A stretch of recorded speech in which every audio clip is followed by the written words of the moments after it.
Hello everyone, তোমরা সবাই কেমন আছো? আশা করছি তোমরা সবাই খুব ভালো আছো। আমাদের বাড়ির বাচ্চাদের অন্নপ্রাশন তো আর হাতে গোনা মাত্র 2-4 দিন বাকি। তাই আমি আর মা আজ এসেছি ওদের জন্য গিফট কিনতে। আজ হয়তো শুধু মেয়ের জন্য মানে চেরির জন্য গিফট কিনবো, আর সোনা পাপার জন্য একদিন আসতে হবে। আজ অর্ডার দিয়ে যাব, 2-1-এর মধ্যেই দিয়ে দেবে। আর আজ আমরা সোনা মায়ের জন্য একজোড়া কানের রিং কিনলাম। এখনও ছোট, হয়তো পরতে পারবে না, কিন্তু একটু বড় হওয়ার পরে ওটাও পড়তে পারবে। আর আমাদের এখানে বাজারে যে কি পরিমাণে কাঁঠাল উঠেছে কি বলবো। যারা কাঁঠাল খেতে পছন্দ করে তারা তো পাশ দিয়ে গেলে না কিনে থাকতেই পারবে না।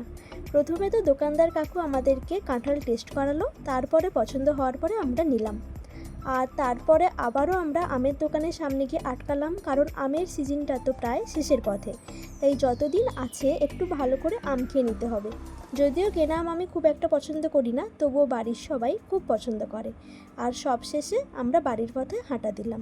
তোমরা যদি কেউ আমার এই চ্যানেলে নতুন হয়ে থাকো তাহলে সাবস্ক্রাইব করে আমাদের পাশে থেকো।